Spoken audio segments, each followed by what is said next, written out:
हिंदू राष्ट्र बने चाहे न बने, घटना ने प्रमाणित कर दिया कि ये धर्म होता है आतंकवाद का। आतंकवाद का धर्म होता है और इसीलिए लोगों का धर्म पूछ कर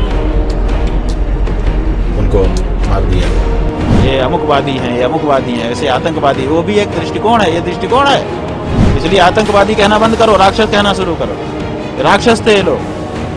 ज्योतिर्मठ के शंकराचार्य स्वामी अभिमुक्तेश्वरानंद सरस्वती ने जम्मू कश्मीर के पहलगाम में हुए आतंकवादी हमले और उसके बाद शांति व्यवस्था पर अपनी चिंता जाहिर की है। शंकराचार्य ने पहलगाम आतंकी हमले पर कड़ी प्रतिक्रिया दी और इस हमले को लेकर आतंकवाद का धर्म सिर्फ इस्लाम होने का दावा तक कर दिया। उनका कहना था कि आतंकवाद को अब तक धर्मनिरपेक्षता के चश्मे से देखा जाता रहा है, लेकिन अब यह स्पष्ट हो गया है कि आतंकवाद का सिर्फ एक धर्म है, इस्लाम। शंकराचार्य स्वामी अभिमुक्तेश्वरानंद सरस्वती ने पहलगाम आतंकी हमले को लेकर कहा, यह लोगों की हत्या ही नहीं है, बल्कि यह भारत राष्ट्र को चुनौती है। यह हम सब 80-90 करोड़ हिंदुओं को चुनौती है और यह पूरे विश्व को चुनौती है कि देखो कि हम निशाना बनाकर तुम्हारा कैसे अपमान करते हैं। यह पूरे देश का अपमान है। जो हमारे देश के बड़े बड़े नेता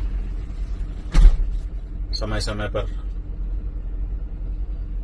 कहते रहते हैं कि आतंकवाद का कोई धर्म नहीं होता, इस घटना ने यह प्रमाणित कर दिया है। नेतागण बोलने से पहले अब सोचिए, घटना ने प्रमाणित कर दिया कि यह धर्म होता है आतंकवाद का। आतंकवाद का धर्म होता है और इसीलिए लोगों का धर्म पूछ करके उनको मार दिया गया। किसी एक धर्म विशेष का होने के कारण उनको मार दिया गया। और जिन्होंने जान बचाने के लिए अपने आप को कहा कि हम इस धर्म के नहीं हैं, उनके कपड़े उतरवा करके उनका खतना देखा गया और फिर गोली मारी गई। इसका मतलब है, बाकी जो भी मतलब निकलता हो, लेकिन एक मतलब तो साफ है, सिद्ध हो गया कि आतंकवाद का धर्म होता है। हम तो कहते हैं आतंकवाद शब्द भी क्यों इनके लिए उपयोग में लाया जाए। आतंकवाद में भी वाद शब्द है, वो भी वाद माने एक दृष्टिकोण होता है। ये कोई दृष्टिकोण नहीं है, ये तो वहशीपना है, राक्षसीपन है। इनको राक्षस कहना शुरू करना चाहिए।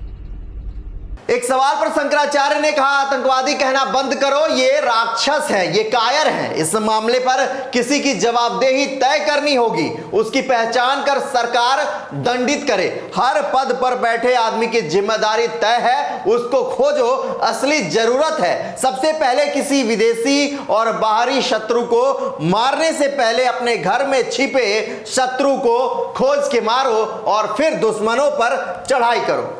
शंकराचार्य ने बिना नाम लिए केंद्र और राज्य सरकार को कड़ी नसीहत दी कि उन्हें आतंकवाद के खिलाफ इजराइल जैसे कड़े कदम उठाने होंगे। उन्होंने इजराइल का उदाहरण देते हुए कहा कि इजराइल ने फिलिस्तीन से जुड़े आतंकवादियों को बड़ी सजा दी है और इस तरह के कठोर फैसले भारत को भी लेने चाहिए। उन्होंने कहा, इजराइल ने 4 फिलिस्तीनी आतंकियों को पकड़कर उनका खात्मा किया और तब से अब तक 15 लाख से अधिक आतंकियों को मारा है। हमारे देश में 26 लोग मारे गए हैं, तो अब हमारी सरकार को भी इजराइल जैसा कठोर कदम उठाना चाहिए। शंकराचार्य ने आगे कहा कि अब हिंदुओं को आत्मरक्षा के लिए तैयार रहना होगा। उनका मानना था कि लोकतंत्र और जमहूरियत अब खत्म हो चुकी है और हिंदुओं को अपनी रक्षा करने के लिए शस्त्र धारण करने के लिए प्रशिक्षित किया जाएगा। उन्होंने चेतावनी दी कि अब किसी से उम्मीद नहीं की जा सकती और यदि हिंदुओं को अपनी रक्षा के लिए शस्त्र उठाने की आवश्यकता पड़ी तो उन्हें इस कदम के लिए तैयार रहना होगा। हिंदू गांव बने चाहे न बने, हिंदू राष्ट्र बने चाहे न बने, असल में एक एक हिंदू के अंदर हिंदू धर्म प्रतिष्ठित होना चाहिए। ये तरीका है, आप समझिए, ये परीक्षित तरीका है। जब हमारे देश में आक्रमणकारी आए, उस समय अगर हम राज्य के भरोसे रहते तो जिस दिन हमारा राजा परास्त होकर के दूसरे का राज स्थापित हुआ था, उसी समय हिंदू धर्म समाप्त हो जाता। हमने वो प्रक्रिया नहीं अपनाई थी। हमने एक एक आदमी के जीवन में हिंदू धर्म भरा था, और परिणाम क्या हुआ? राजा बदल गया, बदलता रहा, ये आते रहे, वो आते रहे, लेकिन हिंदू धर्म जहां का तहां रह गया। क्यों? क्योंकि वो व्यक्ति व्यक्ति के जीवन में था, और राष्ट्र के सारे व्यक्तियों को तलवार के घाट उतारा नहीं जा सकता है। तो ऐसी परिस्थिति में धर्म की रक्षा गांव से नहीं होगी।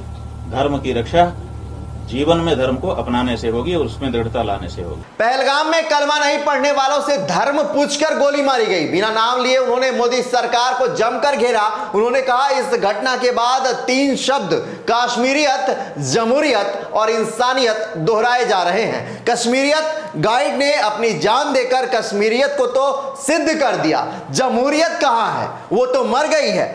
ये जो कश्मीरियत, जमहूरियत और इंसानियत वाली बात कही गई थी, इसमें कश्मीरियत तो कहीं न कहीं सुरक्षित दिखाई दे रही है कि कम से कम जिनके लिए वो काम पे था, उनको बचाने के लिए उसने जान गंवाई। लेकिन बंधुओं, जमहूरियत वो कहां है? वो तो मर गई। जिम्मा लिया था आपने कि आप रक्षा करेंगे, भाषण दिया था आपने कि हमने धारा 370 हटा करके अमन चैन कायम कर दिया है। कश्मीर बदल चुका है, जम्मू बदल चुका है, हमने ऐसी व्यवस्था बना दी है। थोड़े ही दिनों पहले जिन लोगों ने जाकर के कहा था कि अब यहां आने में कोई दिक्कत नहीं है, आराम से आइए, उनकी बात का क्या होगा? किसकी जिम्मेदारी है आज जो घटना वहां पर हो गई? इसकी जिम्मेदारी लेने के लिए आपने रक्षा करने का भाषण दिया था, कहा था कि हमने धारा 370 हटाकर अमन चैन कायम कर दिया है, कश्मीर बदल चुका है, हमने ऐसी व्यवस्था बना दी है। जिन लोगों ने यहां आराम से आने के लिए कहा था, इतनी बड़ी घटना की जिम्मेदारी कौन लेगा? कोई भी तैयार नहीं है। सरकार और राजनीतिक नेतृत्व पर भी सवाल उठाते हुए कहा कि जिन नेताओं ने देश को आश्वस्त किया था कि कश्मीर अब सुरक्षित है और वहां स्वर्ग की वादियों का आनंद लिया जा सकता है, उनके बयानों पर भी विचार होना चाहिए। जो लोग वहां रोजगार देने गए, उनके साथ इस तरह की क्रूरता क्यों हुई? उन्होंने यह भी कहा कि यह समय हिंदू समाज के लिए आत्मचिंतन का है। घटना के बाद वीरता भरे बयान देना आसान है, लेकिन असली सवाल यह है कि उस समय प्रशासन कहां था? घटना के हो जाने के बाद अब आप जो भी कहना को कहते रहिए, अपने आप को बहुत बड़ा वीर बताते रहिए, लेकिन इस तरह की घटनाएं हो जाती हैं, आखिर आपका प्रशासन कहां रहता है? हिंदुओं को विशेष रूप से इस घटना से सीखने की आवश्यकता है। आप हिंदुओं को चुनौती दी जा रही है, कभी यहां से, कभी वहां से, कभी कहां से। इसलिए फिर से हम कहना चाहेंगे, इस घटना के परिप्रेक्ष्य में भी कहना चाहेंगे कि हिंदुओं, अपने आप को पहचानो और अपने पराक्रम को, जो तुम्हारे पूर्वजों ने समय समय पर प्रकट किया, उसको फिर से प्रकट करने के लिए तैयार हो। कब तक इस तरह से अपना धर्म बता करके गोलियां खाते रहोगे? नारायण।